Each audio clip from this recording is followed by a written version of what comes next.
네, 여러분, 안녕하세요. 이번 시간에는 사회복지 실천 기술론 3장 사회복지 실천 기술의 관계 형성 기술에 대해서 수업을 하도록 하겠습니다. 어, 오늘 이제 공부하게 되는 내용들은요, 사회복지 실천에 있어서의 관계가 무엇인지, 흔히 라포라고 얘기를 합니다. 자, 관계 형성의 개념 또는 사회복지 실천을 하는 데 있어서의 관계 형성의 특성, 그다음에 관계 형성을 하는 데 있어서의 전제 조건들 어떤 것들이 있는지 살펴보고요. 자, 그다음에 우리가 원조 관계라고 합니다. 원조 관계라고 하는 거는 도움을 주는 관계를 우리가 원조 관계라고 얘기를 합니다. 자, 사회복지 실천은 이제 도움을 주는 관계, 도움을 주기 위해서 클라이언트하고 맺어지는 관계를 의미하는 거예요. 그렇기 때문에 원조 관계가 갖고 있는 기본적인 요소들, 그다음에 원조 관계의 기본적 원칙에 대해서 알아보도록 하겠습니다.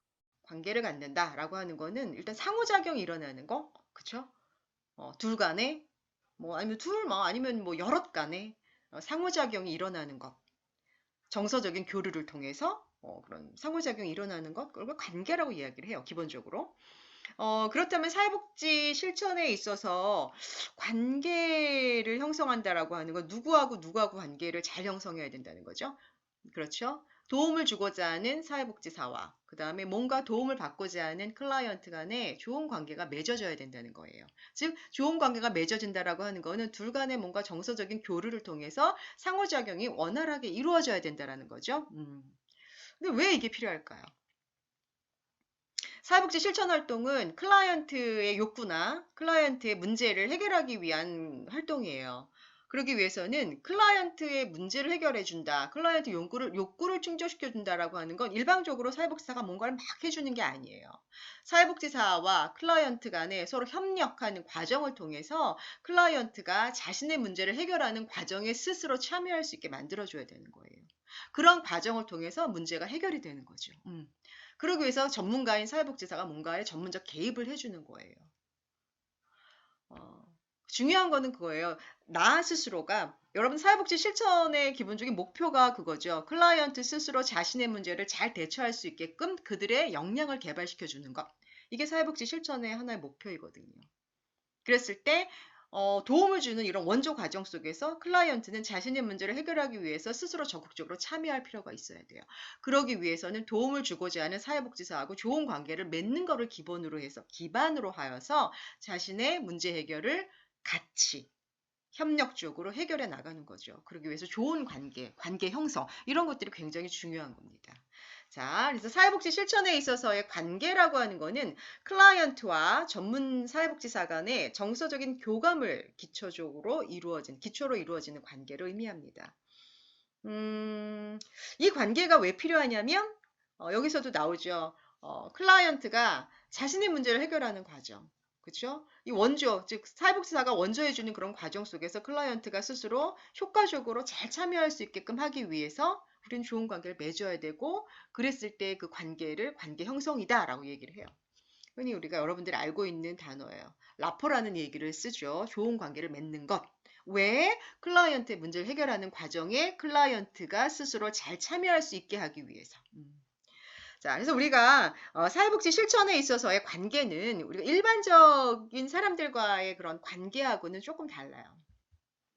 여러분들이 친구를 사귈 때 전문적인 어떤 그런 특성을 가지고 전문적인 것을 기반으로 관계를 맺습니까? 아니잖아요. 하지만 사회복지 실천에 있어서는 클라이언트와 사회복지사 간의 그런 맺어지는 관계는 전문적인 그런 특성을 기반으로 해요. 전문적인 능력을 갖춘 사회복지사가 뭔가 욕구를 가지고 있는 클라이언트와 좋은 관계를 맺는 것을 통하여 그들의 문제와 욕구를 해결해 주는 과정이에요. 자, 그 다음에 사회복지 실천에 있어서의 관계는 목적이 있어요. 우리가 친구 사귈 때 어떤 목적 갖고 사귀는 건 아니잖아. 일상적인 관계에 있어서는. 하지만 이런 실천 활동에서의 관계라고 하는 거는 목적을 가지고 관계를 형성을 하는 거예요. 즉, 클라이언트의 문제를 해결하고자 하는 것이 궁극적인 목적이겠죠. 자, 그 다음에 관계를 형성하는 것. 사회복지 실천에 있어서의 관계를 형성한다라고 하는 의미는 뭐냐면 시간이 제한되어 있다는 거예요. 사회복지사가 클라이언트의 문제를 해결하는 것은 물론 이제 뭐 우리가 여러분 나중에 사례 관리도 배우겠지만 사례 관리처럼 장기적으로 개입하는 경우에는 뭐 시간 제한이 좀 없긴 하지만 일반적으로 우리가 뭔가 문제를 해결하는 과정은 좀 이렇게 정해져 있어요. 뭐 몇 회의 만남을 통해서 뭐 문제를 해결하도록 노력한다. 시간 제한적인 어떤 특성이 있어요. 그래서 관계라고 하는 것은 물론 이제 뭐 시간이 끝나고 난 다음에 뭐 사례가 종결되고 난 다음에 서로 간의 관계가 완전히 정리되는 건 아니에요. 이후에 어떤 팔로우업, 사후 관리를 통해서 지속적으로 관계를 유지시켜 나가지만 전문적으로 문제를 해결하는 그러한 과정 속에서 맺어지는 관계의 특성은 시간이 좀 제한되어져 있다라고 하는 거예요. 그 다음에 또 하나 사회복지사와 클라이언트와의 맺는 관계가 갖고 있는 특성은 권위라고 하는 것들을 포함해야 한다는 거예요. 여기에 권위성이라고 하는 거는 제가 처음에 여러분들 사회복지 실천 기술에 대한 기초를 다룰 때도 사회복지사가 갖춰야 될 요건, 즉 전문직으로서의 사회복지사가 갖춰야 될 요건 중에 하나가 뭐예요? 권위를 갖는 거죠. 이 권위라고 하는 거는 뭔가 이제 클라이언트 위에서 군림한다 이런 게 아니잖아요. 그쵸? 전문성을 기반으로, 그쵸? 뭔가 자격증을 갖춘 이러한 사람에 의해서 목적을 가지고 시간 제한적인 그런 어떤 특성을 가지고 클라이언트하고 좋은 관계를 맺는 것, 이것이 사회복지 실천에 있어서의 관계라고 이야기할 수 있습니다. 우리가 사회복지 실천에 있어서 이러한 관계를 형성하는 이유는 클라이언트의 문제를 해결하는 과정에 클라이언트가 잘 참여할 수 있게끔 하기 위해서 효과적으로 참여할 수 있게끔 하기 위해서는 관계를 잘 맺어야 된다라고 하는 거예요. 그래서 우리가 흔히 그걸 우리가 라포다라고 이야기를 한다라고 하는 거 여러분들 아마 알고 계시겠죠? 그래서 우리가 좋은 관계, 즉 원조 관계를 형성한다는 거, 도움을 주는 관계죠. 형성한다라고 하는 거는 기본적으로 상대방인 클라이언트죠. 존중하는 마음으로, 그죠? 클라이언트하고 좋은 관계를 맺고 그 관계를 통해서 이 좋은 관계라고 하는 거, 이 라포라고 하는 이 의미 속에서는 뭐 좋은 관계, 신뢰감을 기반으로 한 관계, 이런 내용들이 다 포함되어져 있는 거예요. 그래서 좋은 관계를 맺고 신뢰를 더욱더 발전시키고 그 다음에 클라이언트와 사회복지사 간의 좀 더 정직한 그런 진솔한 의사소통을 촉진시키는 과정들을 통해서 클라이언트의 문제를 해결해 나가는 것들 그러기 위해서 맺어지는 관계 이걸 우리가 원조 관계다라고 이야기를 합니다. 앞서서도 얘기했지만 우리가 좋은 관계를 사회복지사와 클라이언트 간의 좋은 관계를 맺어야 되는 이유는 뭡니까? 클라이언트 문제를 해결하기 위해서예요. 그리고 클라이언트의 문제를 해결하는 거는 일방적으로 사회복지사가 문제를 해결해 주는 게 아니에요. 문제를 해결하는 과정에 클라이언트가 적극적으로 참여를 해야 되는 거예요. 예를 들면 그거죠. 클라이언트가 자존감이 굉장히 지금 많이 떨어져 있어요. 그래서 다른 사람들하고 대인관계 맺는 게 너무 힘이 들어요. 그럼 이 사람의 대인관계를 촉진하기 위해서, 즉 친구들 간에 잘 지내도록 하기 위해서 자존감을 뭔가 좀 이렇게 세워줘야 돼요. 그리고 그래서 자존감을 세워주기 위해서 뭐 상담도 하고 집단 프로그램에 참여도 시켜야 되는 거죠. 그러한 과정 속에서 그 사람의 자존감이 향상이 되고 결과적으로 타인과 관계를 잘 맺을 수 있게 되는 거예요. 그래서 클라이언트가 환경에 잘 적응하고 잘 기능할 수 있게끔 도와주는 거죠. 그럼 이러한 과정에서 자존감을 회복시키기 위한 프로그램에 누가 참여하는 거예요? 클라이언트가 스스로 참여해야 되는 거예요. 스스로 참여하고 노력하고 뭔가 과제를 수행하고 이러한 과정들을 통해서 클라이언트가 환경에 잘 적응하고 기능할 수 있게끔 도와주는 거죠. 그러려면 어때요? 뭔가 제안하고 뭔가 해결하기 위해서 뭔가를 도움을 주려고 하는 사회복지사에 대해서 신뢰감을 가지고 좋은 관계를 맺을 때 보다 잘 참여할 수 있습니다. 그래서 우리는 클라이언트가 사회복지사를 잘 믿고 문제 해결하는 과정에 잘 참여할 수 있게끔 하기 위해서는 사회복지사가 클라이언트하고 초기에 좋은 관계를 맺는 것 이것을 굉장히 중요시 해야 한다라고 하는 거예요. 그래서 클라이언트가 환경에 잘 적응할 수 있게끔 하기 위해선 첫 번째 뭘 해야 되느냐? 좋은 관계를 맺도록 노력해야 한다는 거예요. 자, 그렇다면 사회복지 실천에 있어서의 좋은 관계란 어떤 의미를 갖느냐? 좋은 관계를 형성한다는 것은 이 좋은 관계를 통해서 클라이언트가 어때요? 보다 자신을 더 잘 사회복지사에게 드러낼 수 있는 거예요. 여러분들, 클라이언트가 자신의 문제를 잘 드러내야 돼요. 자신의 얘기를 해줘야 돼요. 그래서 이 사람이 뭐가 문제인지, 이 클라이언트가 가지고 있는 욕구가 무엇인지 사회복지사는 알 수 있어요. 그래야지만 클라이언트에게 어떠한 개입을 해야 할지를 이 사회복지사는 잘 파악할 수 있다는 거예요. 뭔가 이제 문제가 있고 뭔가 힘든 게 있어서 찾아왔어요. 근데 머뭇머뭇거리고 사회복지사에게 자신을 잘 드러내지 못해요. 그럼 사회복지사는 그 사람 문제 파악을 할 수 없습니다. 그러면 도움을 주기가 굉장히 어려워요. 그렇기 때문에 좋은 관계를 통해서 클라이언트가 자신을 잘 드러낼 수 있게끔 도와줘야 돼요. 자, 그 다음에 앞서서도 얘기했어요. 좋은 관계는요, 뭐예요? 클라이언트가 그 자신의 문제를 해결하는 과정에 잘 참여할 수 있게끔 하기 위해서 반드시 맺어야 되는 거예요. 자신의 문제는 자신이 해결해 나가야 하는 거예요, 여러분들. 스스로 자신의 삶의 주체자가 될 수 있게끔 스스로 클라이언트들이 자신의 문제에 대해서 잘 대처할 수 있게끔 도와주는 거예요, 우리는.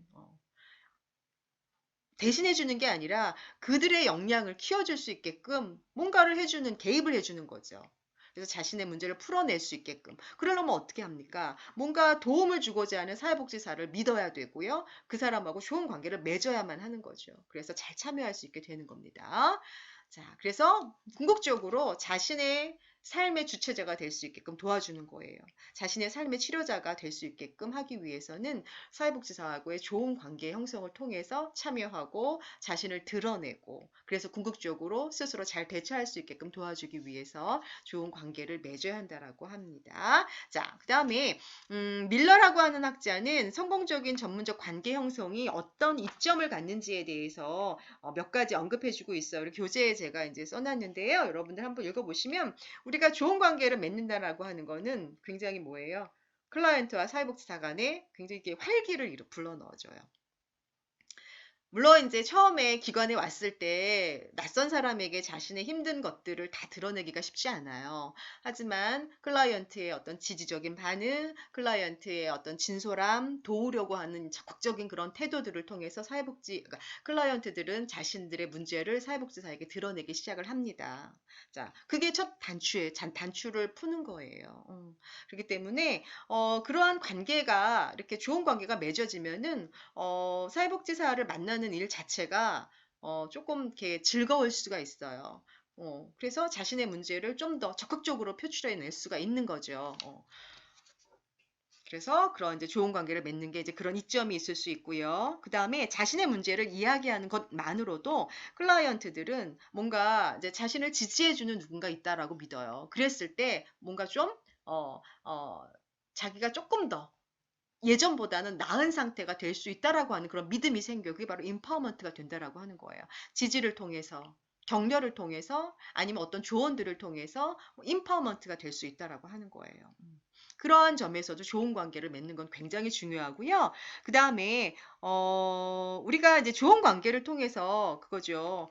클라이언트들이 자신을 더 많이 오픈하게 되면 어때요? 클라이언트에 대한 이해 폭이 넓어지겠죠. 이제 그렇기 때문에도 좋은 관계는 굉장히 필요할 뿐만 아니라 또 클라이언트가 자신의 가치에 대해서 좀 더 어때요? 높이 평가된다라고 하는 느낌을 받아요. 이건 좀 전에 얘기했던 임파워먼트 된다라고 하는 거하고 같은 의미라고 볼 수가 있어요. 그래서 뭔가 나에 대해서 지지해주고 격려해주고 나의 말을 잘 들어주는 그런 사회복지사를 보면서 자신감도 가질 수가 있게 되는 거고, 자신의 어떤 문제를 해결할 수 있다라고 하는 스스로의 능력을 이제 클라이언트들이 조금씩 믿을 수 있게 된다라고 하는 거죠. 그래서 이러한 이유들 때문에 우리는 좋은 관계를 맺어야 되고 좋은 관계를 통해서 이제 클라이언트가 자신들의 문제를 해결해 나갈 수 있게끔 된다라고 하는 거죠. 자, 그럼에도 불구하고 이제 우리가 관계를 맺을 때, 좋은 관계를 맺고자 할 때 꼭 알아둬야 할 것, 고려해야 될 것들이 있습니다. 하나는 뭐냐면, 이제 이 이야기는 뭐 비단 이제 지금 저한테만 듣는 게 아니라 지속적으로 우리가 항상 고민을 해봐야 된다는 거죠. 그러니까 사회복지사 자신들도 가치관이 있어요. 자신들도 스스로 갖고 있는 어떤 신념이나 가치관이 있어요. 근데 이것들이 클라이언트의 가치관과 신념에 반한다고 할지라도 좀 드러내지 말아야 할 필요가 있습니다. 그러니까는 쉽게 말하면 그거죠. 클라이언트하고의 관계 형성에 있어서 클라이언트와 어떤 그런 적대적인 아까 뭔가 대립 적인 그런 위치에 놓여 있지 말아라라고 하는 거죠. 자신의 어떤 신념과 가치관을 일부러 막 드러낼 필요는 없습니다. 그렇게 됐을 때 우리가 사회복지사들이 자신의 가치관이나 신념이 클라이언트와 다르다고 하여 그걸 드러낼 때 클라이언트들이 받는 첫 번째 생각은 뭐냐면, 아, 이 사람이 나를 비난하고 있구나. 아, 이 사람이 나를 수용하고 있지 않구나라고 하는 걸 먼저 느껴요. 그런 관계가, 좋은 관계가 맺어질 수가 없어요. 여러분들, 흔히 이제 사회복지 실천 현장에 오시는 많은 분들은, 이제 도움을 받기 위해서 오는 분들은 굉장히 많이 이제 자아 상태라든지 지금 여러 가지 환경적인 그런 상황이 굉장히 좋지 않으신 분들이 많이 와요. 그랬을 때 우리가 그들과 좋은 관계를 맺기 위해서는 그들의 이야기를 잘 들어줘야 돼요. 나의 가치관과 신념이 다르다고 하여서 그들을 설득한다거나 유도하지 말아야 된다라고 하는 거죠. 은연중에 나의 가치관으로 끌어들이면 안 된다라고 하는 거예요. 그랬을 때 자아 상태가 약하신 분들이 느끼는 거는, 아, 이 사람이 나를 받아들이고 있지 않구나. 아, 이 사람이 나의 어떤 생각을 비난하고 있구나라고 생각합니다. 그렇기 때문에 신념을 드러내지 않는 것도 굉장히 중요하고요. 그렇다고 사회복지사가 어떤 가치관이나 신념을 갖지 말아야 된다는 건 아니에요. 기본적으로 사회복지사가 갖추어야 될 가치관, 신념은 굉장히 중요하죠. 하지만 그것이 클라이언트와 반한다고 해서 그거를 드러낼 필요는 없다라고 하는 것, 그 다음에 또 하나 중요한 건 비난하지 말라라고 하는 거죠. 우리가 대놓고 비난은 하지 않아도 클라이언트의 가치관과 다르다라고 하는 것을 표출함으로써 그 자체가 비난이 될 수 있다라고 하는 거예요. 그래서 이 두 가지는 좋은 관계를 맺는 데 있어서 사회복지사가 반드시 좀 고려해야 될 그런 사항이라고 볼 수 있습니다. 우리가 이제 원조 관계에 있어서의 특징을 한번 살펴볼 필요가 있습니다. 그러니까 원조 관계, 즉 도움을 주는 관계죠. 사회복지사와 클라이언트와의 관계는 원조 관계라고 우리가 이야기를 해요. 도움을 주는, 도움을 받는 그런 관계다. 자, 이러한 원조 관계는 목적을 가지고 있어요. 초점이 있어요. 당연하죠. 우리가 클라이언트하고 사회복지사와의 관계 형성을 하는 이유가 뭡니까? 왜 좋은 관계를 맺어야 됩니까? 그들의 문제를 해결하고자 하는 목적을 가지고 있어요. 초점도 그들의 문제를 해결하는 것에 맞춰져야 한다라고 하는 거예요. 우리가 일상적인 관계를 맺는 것과는 다르다라고 하는 거예요. 그 다음에, 그래서 앞서서도 얘기했던 것들이 그런 내용이고요. 그래서 이 원조 관계라고 하는 것은 개인적인 이유로 형성되는 게 아니에요. 사회복지사와 클라이언트 간에 맺어지는 전문적 관계입니다. 그러기 위해서는 사회복지사는 어떤 지침을 따라야 돼요. 즉, 사회복지사는 앞서 지난 시간에 얘기했어요. 인간을 대상으로 한 휴먼 서비스 전문직이에요. 그렇기 때문에 기관에서 요구하는 어떤 지침이 있죠. 그렇죠? 그 다음에 윤리적인 어떤 강령이라고 얘기했어요. 그 다음에 법률적인 범위. 를 벗어나면 안 되는 거예요. 그래서 우리가 사회복지 실천 활동이라고 하는 거는 굉장히 윤리적이어야 되고요. 그 다음에 법적인 테두리 안에서 이루어져야 돼. 합법적이어야 된다라는 말을 했었잖아요. 그래서 원조 관계는 그러한 테두리를 벗어나면 안 돼요. 그 다음에 원조 관계에서도 중요한 원칙 중에 하나가 비밀 보장의 원칙이 굉장히 중요합니다. 자, 이런 것들 지켜야 된다라고 하는 거고요. 지금 얘기했던 것 같은 맥락이에요. 원조 관계는 윤리적이어야 해요. 그리고 지난 시간에 배웠었던 여러 가지 윤리적인 것들을 항상 고려하면서 클라이언트하고 관계를 맺어야 된다라고 하는 거고요. 우리가 실천을 하는 데 있어서 클라이언트와의 문제를 해결하는 어떤 목적, 목표 이런 것들을 정해요. 그랬을 때 이런 목적과 목표 어떻게 보면 문제를 해결하는 방향이 될 수 있는 거죠. 이런 거는 사회복지사가 이 사람의 문제는 이런 거야. 그래서 이렇게 문제를 해결해 나갈 필요가 있겠어라고 정하는 게 아니에요. 클라이언트와 충분한 커뮤니케이션을 통해서 합의를 해야 한다라고 하는 거예요. 그래서 우리가 목적과 목표, 앞으로 클라이언트와 사회복지사가 해야 할 것들, 또 언제 만나고 뭐 이런 것들 모든 것들을 결정하는 것은 반드시 합의를 통해서 이루어져야 된다라고 하는 거죠. 그게 원조 관계가 갖고 있는 특징이라고 볼 수 있고요. 그렇기 때문에 사회복지사는 클라이언트에게 굉장히 수용적인 태도를 보여야 한다는 거예요. 그 다음에 정말 진심으로 내가 당신을 돕고자 하는 그런 마음들을 표현을 할 필요가 있습니다. 정말 누군가를 보살피고자 하는 그런 마음, 그 다음에 뭔가 따뜻함을 전하려고 하는 마음, 그들을 이해하려고 하는 마음, 이런 것들을 전달할 필요가 있습니다. 그 다음에 앞서서도 얘기했어요. 문제를 해결하는 것을 목적으로 한다. 초점 필요가 목적이 있다. 그렇기 때문에 뭐에 집중한다? 클라이언트가 표현하고자 하는 욕구, 클라이언트가 뭔가 해결하고 싶어 하는 문제들, 이런 것들에 집중할 필요가 있다라고 하는 거예요. 그 다음에 앞서서 얘기했지만, 전문적인 관계라고 하는 것, 즉, 사회복지사와 클라이언트 간에 맺어지는 이러한 관계는 시간이 제한되어 있다라고 얘기했어요. 그래서, 목적이나 목표가 해결이 되면 우리의, 어때요? 이런 관계가 조금 종결이 될 수 있다라고 하는 거죠. 물론 이제 뭐 사례 관리 같은 경우에는 뭐 종결이 되어도 지속적인 재사정을 통해서 계속 이제 개입을 하게 되지만 많은 경우에 사회복지 실천 관계는 종결이 되면, 즉 문제가 해결이 되면은 관계가 종결이 되는 그런 특징을 가지고 있습니다. 사회복지 실천에 있어서 이제 원조 관계의 기본적인 전제 조건이다. 우리가 좋은 관계를 맺고자 할 때 무엇이 전제가 되어야 하느냐. 음, 이 앞서서도 얘기했지만 우리가 클라이언트와 사회복지사 간의 좋은 관계를 맺기 위해서 우리는 사회복지사는 클라이언트를 충분히 이해해야 하고 그들을 뭔가 도우려고 노력을 해야 하고 그렇죠? 충분히 수용을 해줘야 되고 그래야 돼요. 그 다음에 그들의 반응에 대해서 그들의 표현에 대해서 민감하게 포착하고 반응해야 되고 이러한 모든 것들이 결합되어서 실천 활동 속에 다 녹아나야 돼요. 그러기 위해서 좋은 관계를 맺는 게 중요하다고 얘기했지만, 그거 이전에 앞서서 뭔가 필요한 것 중에 하나가 뭐냐면, 사회복지사 자신에 대한 이해입니다. 우리가 사회복지 실천 활동이라고 하는 거는 사회복지사 자신이, 인간이 문제를 가지고 있는 어떤 한 개인의 삶에 개입을 하는 거예요. 자, 그러기 위해서는 나 스스로 도움을 주고자 하는 사회복지사 나 스스로 어떤 사람인지 알 필요가 있어요.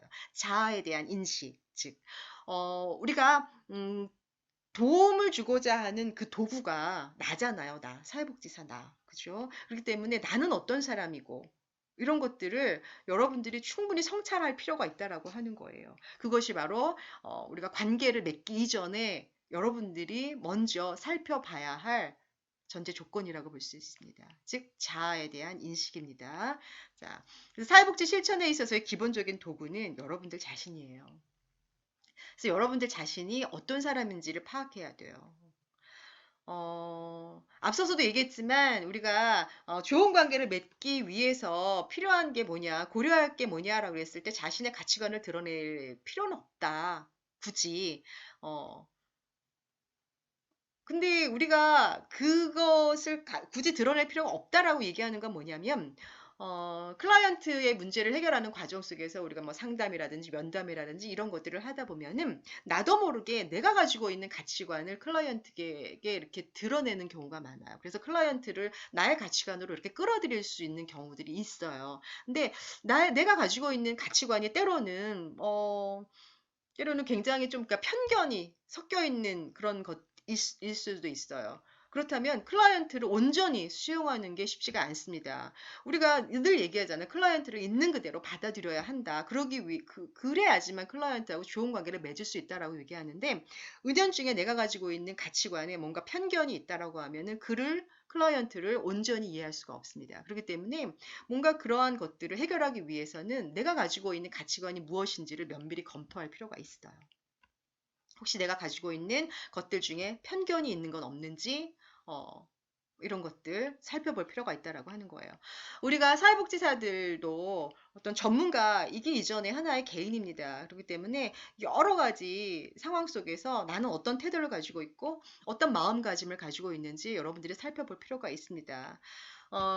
그래서 이제 전문가로서 여러분들이 성장하기 위해서는 여러분들 자신에 대한 이해, 이런 것들을 기본으로 해서, 우리가 전문가로서 성장해 나갈 수 있는 거예요. 특히나 이제 상담을 공부하고자 하는 분들은 가장 먼저 선행돼야 될 게 뭡니까? 나에 대한 이해예요.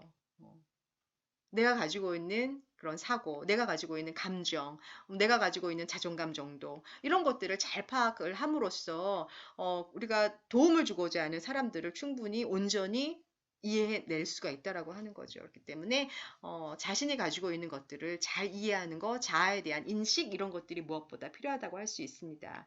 나의 성격은 어떤지, 나의 성격의 부족한 부분이 뭔지 이런 것들도 파악하는 게 굉장히 중요한데요. 자, 이런 것들을 여러분들이 지속적으로 사회복지의 일을 해나가면서 이런 수련 과정 이런 것들을 통해서 여러분들이 파악하고 또 내가 부족한 부분이 있다면 그거를 채워내기 위해서 노력을 해야 할 필요가 있다라고 하는 겁니다. 그래서 자신에 대한 이해 무엇보다 중요하다고 할 수 있습니다. 사회복지사가 이제 클라이언트를 만나서 이제 그 클라이언트의 문제를 해결하는 것 그런 활동을 하기 이전에 나에 대해서 알고 나를 점검을 해봐야 할 필요가 있잖아요. 그러면 어떤 것들을 나는 좀 점검을 해야 할까? 첫 번째, 나의 자존감 수준이에요.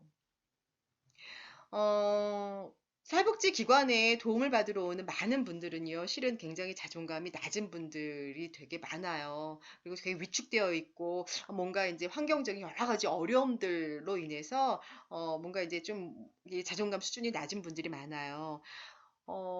그런데 사회복지사 자신이 자존감이 낮아요. 그러면 도움을 주는 과정 속에서 그죠. 우리가 이제 클라이언트에게 뭔가 이렇게 임파워먼트 시켜주고 자신감을 주고 그러기 위해서는 사회복지사 스스로가 자신감, 자존감 이런 상태가 높아야 돼요. 그렇기 때문에 낮은 자존감을 가지고 있는 사회복지사는 이렇게 어려운 문제를 가지고 있는 클라이언트를 대하면 굉장히 자신도 위축이 되고 자신도 더 이렇게 뭔가 움츠러드는 그런 경향이 있어요. 그렇기 때문에 사회복지사 나 스스로가 가지고 있는 자존감 정도는 어느 정도인지 파악할 필요가 있는 거죠. 뭔가 이제 역경을 잘 이겨낼 수 있게 도와줘야 되잖아요. 사회복지사는 클라이언트가 갖고 있는 문제를 해결하는 걸 통해서 그들의 지금 현재 어려움을 극복해낼 수 있게 도와줘야 되는데 나 스스로가 그게 극복이 안 된다면 남을 도와주는 거 역시 쉽지 않습니다. 자, 그 다음에 또 하나 이제 우리가 사회복지사가 이제 좀 더 점검해봐야 할 것들. 나는 어떤 사람인가? 나는 나의 상태는 어떤가를 점검해 봐야 될 때 첫 번째 중요한 건 자존감이고요. 두 번째, 나의 민감성 정도입니다. 사회복지사들이 이제 클라이언트의 문제를 잘 이해하고, 클라이언트 문제를 잘 정리하는 걸 우리가 사정이라고 얘기를 하잖아요. 그러니까 클라이언트의 문제를 잘 파악을 해야지만 우리가 포커스를 잘 맞춰야지만 문제를 잘 해결해낼 수 있는 거예요. 그런데 이제 포커스를 잘 못 맞춰요. 즉 문제에 대한 파악을 잘 못하고 그렇다면은 클라이언트가 정말 가려운 부분을 우리가 해결해 줄 수가 없는 거예요. 그러려면은 클라이언트가 뭘 얘기하고 있는지, 지금 클라이언트가 원하는 것이 뭔지, 지금 현재 얘기하고 있는 클라이언트의 문제 상황은 어떤 건지, 이런 것들을 잘 포착할 수 있는 능력이 필요해요. 그게 민감성이에요. 클라이언트 괜찮아요 라고 얘기하는데 표정은 전혀 괜찮지 않아요. 그랬을 때, 사회복지사는 직관적으로 파악을 해야 되죠. 아, 지금 클라이언트가 말로는 그렇게 하지만 현재 굉장히 심리적으로 어려운 상태에 있구나. 이 사람의 지금 심리적으로 어려운 상태가 무엇인지를 파악해야 되고 왜 괜찮다라고 했을까? 이런 것들도 파악할 필요가 있는 거예요. 자, 그러기 위해서는 클라이언트는 굉장히 민감한 그런 직관력 이런 것들이 필요합니다. 물론 그렇다면 직관력이 뛰어나고 민감해야만 사회복지직을 수행할 수 있나요? 꼭 그렇진 않아요. 자아인식이라고 하는 것은 나에 대해 점검을 자꾸 해나가는 거예요. 그래서 자존감이 낮은 사회복지사들은 이것들을 잘 파악을 한다면 자존감을 높이길 수 있게끔 수련 과정을 통해서 연습을 해야 되고 훈련을 할 필요가 있어요. 민감성 역시 마찬가지예요. 좀 민감하지 않은 부분들도 지속적인 수련. 그래서 여러분들이 뭐죠? 실습 이런 것들, 자원봉사 이런 것들을 통해서 지속적으로 누군가와 만나보고 누군가와 이야기를 나누고 그 사람들의 문제를 잘 듣는 거 이런 것들을 자꾸 연습을 해보는 거예요. 그러다 보면 자신이 가지고 있는 그런 민감성들 이런 것들이 조금은 부족할지라도 지속적인 훈련 과정을 통해서 이런 것들이 키워질 수 있다라고 하는 거예요. 자, 그 다음에 어머, 다 2번이네요. 죄송합니다. 이거 제가 고칠게요. 자, 그 다음에 자아인식을 위해서 여러분들이 점검해 봐야 될 것 중에 세 번째는 여러분들이 가지고 있는 역전이를 극복해야 합니다. 역전이 나중에 정신분석 모델을 공부할 때 다시 한번 설명을 드릴 거예요. 전이라고 하는 게 그런 거죠. 내가 예전에 경험했던 어떤 사람, 어떤 경험들이 있어요. 그런데 그것들을 지금 현재 다른 사람과의 관계에서 그것들이 그 경험이 되풀이되는 거예요. 그죠?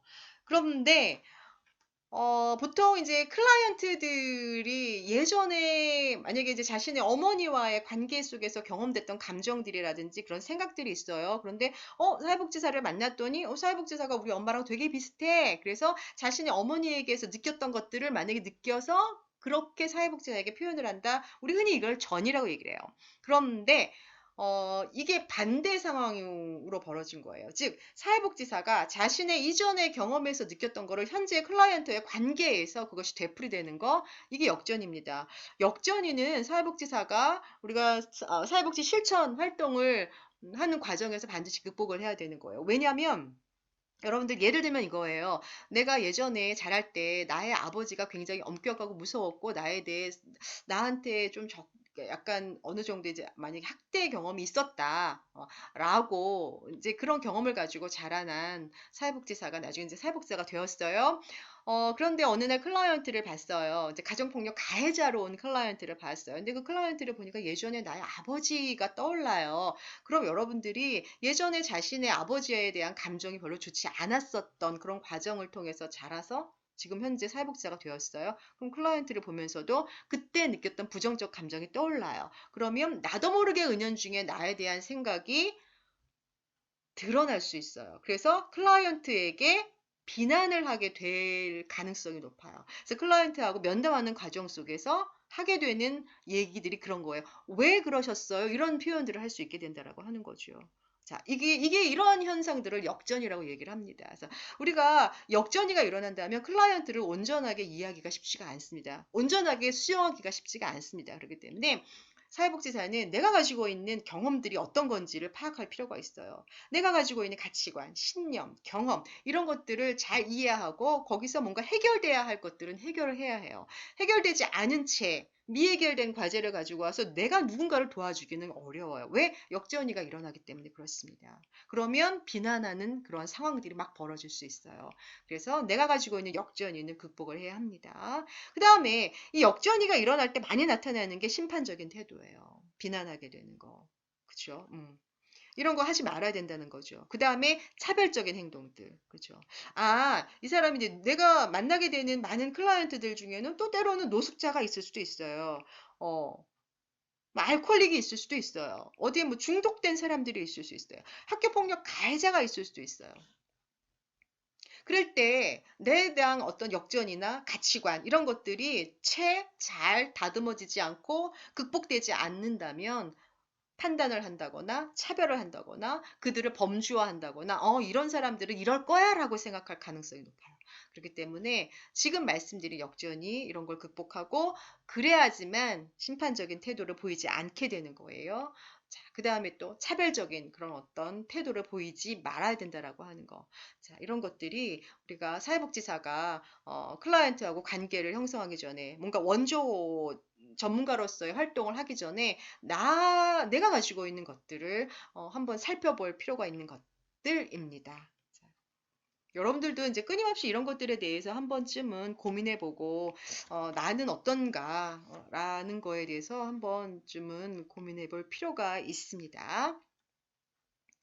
자, 그래서, 물론 이제 책에도 나오는, 어, 사례도 있긴 하지만요. 여러분들이 이제 이런 것들을 자꾸 이제 보면서, 이 클라이언트는 현재 지금 어떤 상태일까? 이 사람이 지금 뭐 겉으로 드러나는 건 이거지만 속마음은 어떨까? 그랬을 때 나는 이 클라이언트에게 어떤 반응을 보이면 좋을까? 그래서 이런 것들 여러분들이 한 번쯤은 이렇게, 고민해보고 연습해볼 필요가 있습니다. 그래서 이런 민감성 훈련들을 통해서 클라이언트를 이해하려고 하는 이제 그런 것들을 자꾸만 키워나가는 거죠. 그래서 내가 이런 민감성이 부족하더라도 지속적인 이런 훈련 과정들이 쌓이고 쌓이다 보면은 그런 민감성도 조금 더 개발될 수가 있습니다. 자, 여러분들 요 사례 잘 보시면서요. 클라이언트가 표현하고자 하는 감정, 왜 그거를 여러분들이 알 수 있었는지, 단서가 무엇인지, 그랬을 때 여러분들이 어떻게 반응을 해줄 것인지 이런 것들을 한번 고민해 보시기 바라겠고요. 요거는 정리하셔서 여러분들 과제 탭에 간단하게 써서 올려주세요. 자, 그 다음에 잠시 쉬었다가 다음 이제 전문적 관계의 기본적인 요소들, 그 다음에 전문적 관계의 원칙들에 대해서 공부를 하도록 할게요.